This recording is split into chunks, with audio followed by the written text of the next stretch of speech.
Lorsque vous circulez à Romagna, vous avez peut-être remarqué, rue Fernand Forest, l'apparition récente d'un chantier. Et peut-être avez-vous envie d'en savoir plus sur cette arrivée qui se prépare depuis le printemps 2013, qui ne devrait pas passer inaperçue et qui, sans doute, aura aussi besoin de vous. Yves Gabrion, président de l'unité locale Croix-Rouge de Clermont-Ferrand, s'est confié au projecteur pour vous permettre de découvrir les détails de cette installation et de mieux connaître les différentes facettes de cette vieille dame qu'est la Croix-Rouge. Donc la Croix-Rouge à Clermont, c'est une vieille institution, parce que le premier comité de la Croix-Rouge, il a été fondé en 1874, donc peu de temps après la création de la Croix-Rouge française.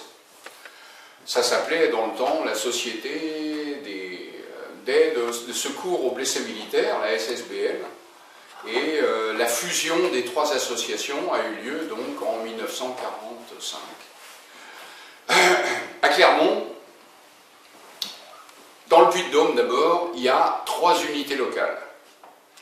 Il y a l'unité de Riom au nord, il y a l'unité de Clermont au centre, qui va de la Corrèze jusqu'à la Loire, et au sud, il y a Issoire, qui intègre le bassin d'Ambert. Nous, on intègre le bassin de Thiers. Donc c'est vous dire qu'on a un très gros territoire. En termes de population, ça représente plus de 450 000 habitants, donc c'est les 2/3 de la population du Puy-de-Dôme. Évidemment, la majorité sont concentrées sur Clermont Métropole, puisque c'est là qu'il y a le plus gros bassin de population. Donc Clermont-Co, c'est à l'heure actuelle 350 000 habitants à peu près, 300 000, 350 000 habitants. Et normalement, avec le ratio des autres, de la moyenne française de bénévoles Croix-Rouge par rapport à la population, on devrait être 300. Et on est 120. Donc vous voyez qu'il y a encore du chemin à faire pour avoir vraiment suffisamment de bénévoles sur l'agglomération. Alors comme on ne peut pas tout faire à partir de Clermont, on a planté des petits drapeaux un petit peu dans les communes qui sont un peu représentatives. On n'en a pas partout, c'est très dommage, mais il y en a par exemple sur Cournon, sur Mirefleur qui est une commune très active, sur le bassin, les Marques de Verre, Vic-le-Comte, tout ce coin-là. Et puis on a également deux personnes sur Roya-Chamalières. Dans le temps, on avait quelqu'un dans la montagne, du côté de la Tour d'Auvergne, mais cette personne est âgée et on n'a pas trouvé à la remplacer. Donc voilà, qu'est-ce qu'on fait maintenant à Clermont avec les 120 bénévoles? Alors ces 120, ils ne sont pas tous actifs. On va dire qu'ils sont actifs à peu près une soixantaine, la moitié. Une grosse moitié représentée par des secouristes.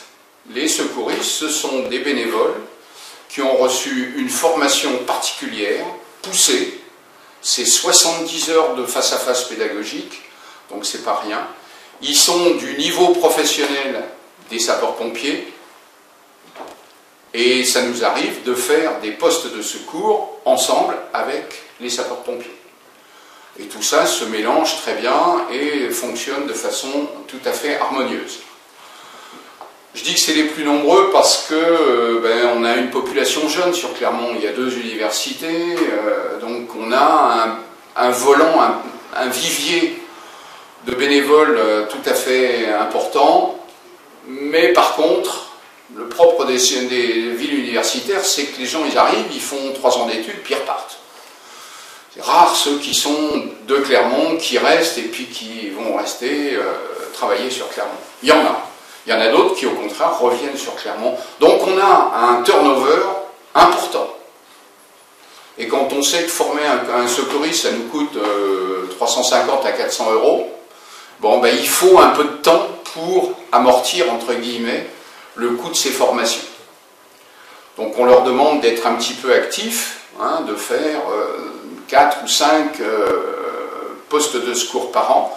Tout le monde ne le fait pas, et il y en a par contre qui sont beaucoup plus actifs que les autres, hein, qui font 10, 12, on va dire en termes d'heures, 70 à 80 heures par an, ce qui est quand même important. Il y en a même qui grimpent à 100 heures. Mais, grosso modo, on a toujours besoin de nouveaux bénévoles, et on est toujours en train de former des gens. On a une session de formation qui va s'ouvrir fin octobre, là, qui commence le 24 octobre.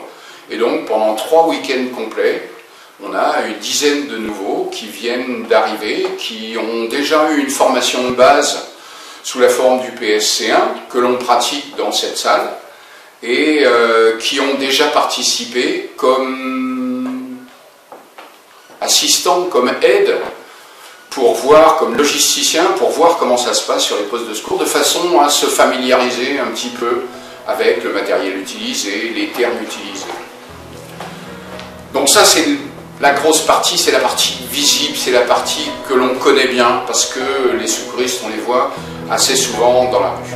Quand il y a une évacuation de victime, ça se fait donc par le SAMU, par les pompiers ou par une ambulance privée, en fonction de la gravité du cas. Combien on devient secouriste? Déjà il faut avoir l'envie, c'est-à-dire quand on est secouriste à la Croix-Rouge ou dans d'autres associations de sécurité civile, on est bénévole, c'est-à-dire qu'on n'est pas volontaire comme les pompiers, on ne touche pas d'indemnisation, donc c'est sur notre temps libre, donc généralement on fait ça par passion, par envie, mais malgré le fait qu'on ne soit que bénévole, on a quand même une formation qui est quasi professionnelle et on a des responsabilités sur poste qui sont importantes. La majeure partie du temps, on est vraiment là pour faire du petit soin, pour faire de la surveillance sur des gens qui ont des malaises. Mais ça peut arriver aussi qu'on est face à des cas beaucoup plus graves ou qui peuvent éventuellement engager la vie des gens ou leur intégrité physique. Donc on a quand même une grosse responsabilité. Et ça, il faut bien en avoir conscience. Ça c'est important. Mais voilà, après c'est surtout une question d'envie. Si on est passionné par ça, si on a envie d'aider les gens, si on a un peu le goût de l'action, on va dire, c'est à la portée de tout le monde. Donc le principe, c'est qu'on vient à la Croix-Rouge, on s'inscrit, c'est comme quand on a une inscription dans n'importe quelle association.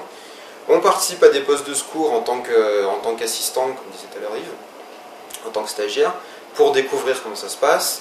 Et en fonction, si ça plaît aux gens et si les gens, en gros, on les considère, on va dire, aptes, entre guillemets, on peut les placer après sur des formations, donc deux premiers secours en équipe.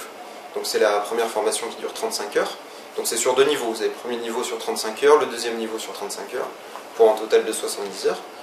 Et donc dans cette formation, on va voir déjà tous les gestes d'urgence, c'est-à-dire la PLS, le massage cardiaque, comment arrêter une hémorragie, ce genre de choses. Donc c'est un peu la même chose que vous avez dans les formations grand public. En plus de ça, on va apprendre à faire un bilan vital, c'est-à-dire prendre une tension, prendre un pouls, prendre une ventilation, apprécier l'état de conscience de la personne, pour vraiment être en gros les yeux et les oreilles du SAMU sur place. C'est pour ça qu'on parle de dispositif prévisionnel de secours, c'est-à-dire que sur un événement où il y a beaucoup de gens, où il y a des risques, par exemple un concert, forcément si à chaque fois qu'il se passe quelque chose, les organisateurs doivent appeler les pompiers, ils ne vont pas arrêter de la soirée, donc c'est pas possible. Donc nous, on est vraiment là, prépositionnés pour prendre en charge les personnes, faire un premier tri, faire les premiers soins. Et donc vu qu'on a cette compétence justement pour faire des bilans vitaux, on peut déjà donner des informations beaucoup plus précises au SAMU, qui lui du coup pourra trier et décider soit d'une évacuation ou pas. Ou soit juste de garder la personne en surveillance, ou soit vraiment de l'évacuer vers un CHU. Donc c'est un peu notre travail aussi. Donc c'est pour ça qu'on est un peu le premier maillon de la chaîne sur place.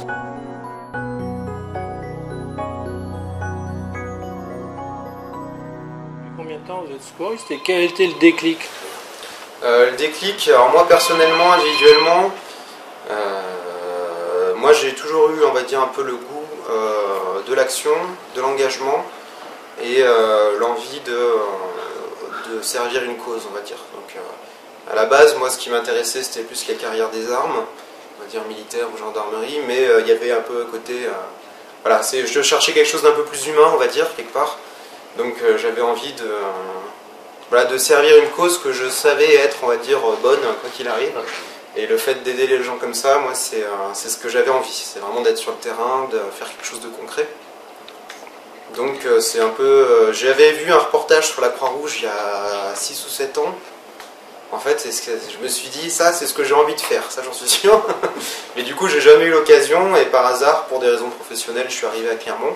Et c'est là que je me suis dit, banco, je me lance, j'y vais à fond. Et du coup, maintenant, ça fait un peu moins d'1 an que je suis à la Croix-Rouge, que je suis formé. Et j'essaye de passer le plus de temps que je peux sur poste de secours parce que c'est vraiment... ça correspond à tout ce que j'ai toujours voulu faire en fait. À la fois quelque chose qui demande de la rigueur, de la compétence, où il y a un peu de l'action et qui sert une vraie cause humaine, tout simplement. Et c'est voilà, ça correspond à ce que j'ai toujours voulu faire. J'ai développé plein de compétences différentes et là, c'en est une nouvelle qui me passionne. Et si je peux, à long terme, j'aimerais bien éventuellement partir dans le milieu sanitaire, soit en tant qu'ambulancier, éventuellement infirmier ou brancardier, ce genre de choses. D'accord. Donc voilà, parce que c'est vraiment, on va dire que le bénévolat à la Croix-Rouge m'a vraiment fait découvrir un peu aussi le milieu de l'aide à la personne, du sanitaire. Et du coup, c'est des choses qui me plaisent. Donc pourquoi pas après partir sur des branches professionnelles qui sont liées à ça. À voir.